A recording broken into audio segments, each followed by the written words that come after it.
Hey yo, what is up FPG fam? Further here and welcome back to another Aether Gazer video. Today we're going to be taking a look at the gacha revenue for the month of February. I haven't done this in quite some time, but I think it gives some insight on what's going on with the game, the state of the game, and the health of the game. So I do hope you enjoy. Let me know your thoughts and opinions down in the comments below as always. And we're going to be looking specifically at Aether Gazer because that's all we really care about here on the channel. We all know the heavy hitters and everything associated with that, but we're specifically targeting Aether Gazer. So let's take a look at the CN side, and you can see this was a very nice month for CN Aether Gazer, which is good to see. So it went from 550,000 to 1.1 million from January to February. That is massive. That's a huge jump, and I love to see it. The CN side for Aether Gazer definitely holding it down for the rest of us here on global, but this is a nice thing to see, and I love that the CN side is doing really well, at least for the month of February. We'll have to see how March looks, but I'm going to be honest with you, March is probably shaping up to be pretty nice. We're going to take a look at the reasons why we had such a nice jump here. We're going to take a look at the banner schedules and things of that nature, but this was Ming month essentially, and I heard there were a lot of skins during that time for the month of February, so that could be contributing, as well as some really nice reruns. If I'm not mistaken, I think there was Chen, Meng, Living Soul Osiris. There were some really good reruns there also, so all of that can contribute to this 1.1 mil that we see for February for the CN side. So once again, holding it down for all of us in general. Aether Gazer CN, really nice to see. Now for the global side, we just have to scroll down just a little bit, and unfortunately we took a hit for the month of February. So in January it was 700,000, for February is 500,000. We took a 200,000 hit. Once again, I believe I understand the reason why this was the case, but it is not nice to see just in general as a whole, right? We want the global side to definitely improve and do a lot better than this. And I believe, once again, I know the reasons why, but I also wholeheartedly believe now more than ever that they're going to be condensing the schedules, and they're really going to be honing in on the hype and the most impactful parts of the banner schedule. So with that being said, let's go ahead and head over to the banner schedule. I'm going to exit the full screen, and we're going to come over here, go full screen. Massive shout out to Flux Karos. I'll have this linked in the description down below for you.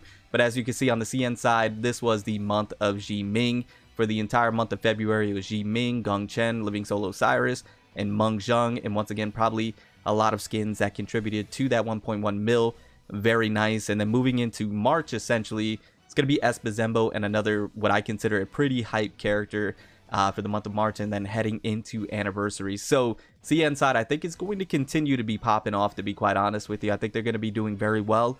I think they understand their target audience and what they're looking for. I think they understand the community very well, and they're leaning into it on the CN side, and I think the global needs to follow suit. Now let's take a look at the global side and what could have happened there. So we have Chen and we have Luliang right now. Now keep in mind, this was towards the tail end of February, albeit I expected the revenue to still be higher because of that, but it was about 8 days with Chen, and about 8 days or 7 days with Luliang. So they were on the tail end of February, but they were still there, and we had the paid gacha skin for Chen. So I'm just not sure how much they are actually calculating into that for Chen and Luliang, but once again, they were on the tail end.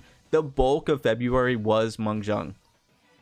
He was the bulk of February, and it's, for me, understandable why the revenue was low, because Meng just was not the most hype character, and he wasn't hype for me. Like, he was initially, but I used him in the trial, and I was not too thrilled or excited about his gameplay, and maybe that happened for a lot of people, and maybe some people weren't that intrigued by him as a whole. And once again, we have Clairvoyance, we have the Foresight on the global version. Meng wasn't on anybody's list to get as a must pull. They were certainly going to be skipping and going for more for Chen, and even more than that, they're probably saving for Mitsuha and Izanami. Now I think we're going to, on the global, hopefully, crossing my fingers, have a bounce back for March. I think March could be a big month for us with Ying Zhao. I think she is pretty hype.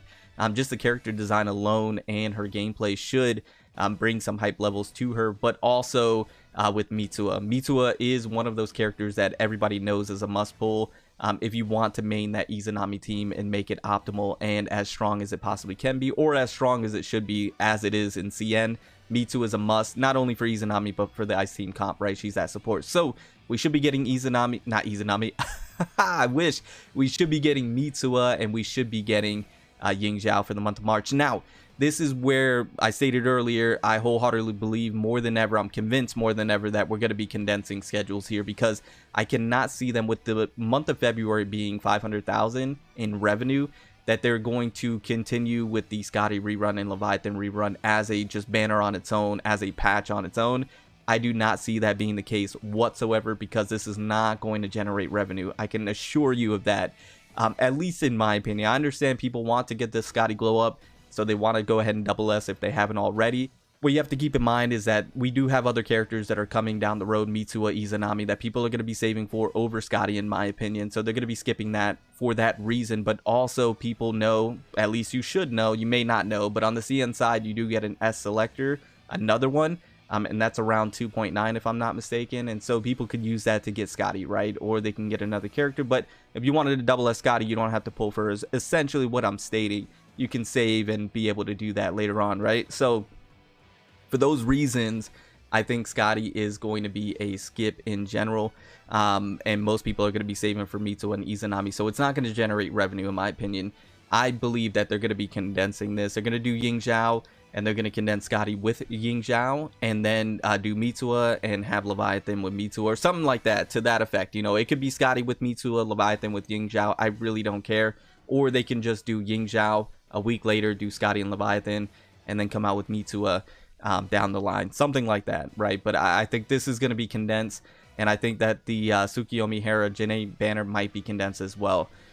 Just so that way they can get a little bit closer to the CN side, cut down on that foresight that the global players have, so that way they can't save as much, so that way they have to spend a little bit more to be able to you know, get the characters and get the modifiers that they're looking for, and make it just a little more difficult to save, right? And that's understandable because of the revenue, right? You see that revenue, and you understand now that from a business standpoint, this game, Aether Gazer, is a high quality game, right? It doesn't take as much as Genshin or Honkai Star Rail or, you know, open world games to run, but it is still high quality, right? You still have these ARPG action packed ultimate skill chains, and everything that goes into these character designs and animations costs money, right? It does. And so to be able to run a game like Aether Gazer is going to require more than just 500,000. They want to be where the CN side is, and then some, right? They want to be in the upper echelons of the millions, to be able to not only crank out really good content and really good characters,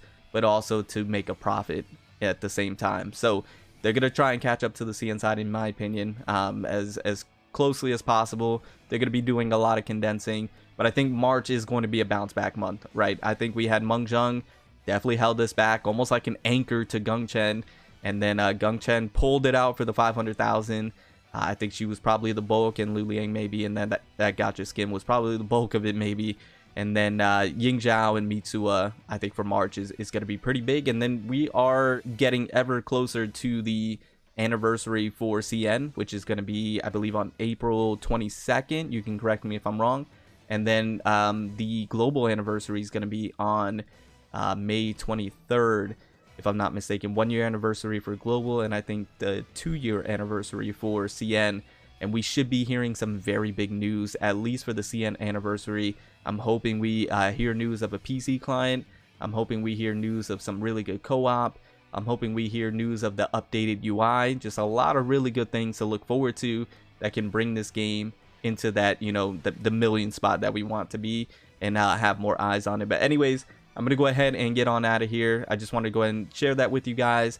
Get your thoughts, get your opinions on everything associated with Aether Gazer, the revenue, and what you guys think about it. So I hope you enjoyed the video. I'm going to get on out of here. Remember to stand out, be different, have fun, go further beyond in everything that you do. My name's Cody. You can call me further. I'll see you all next one. Bye, guys.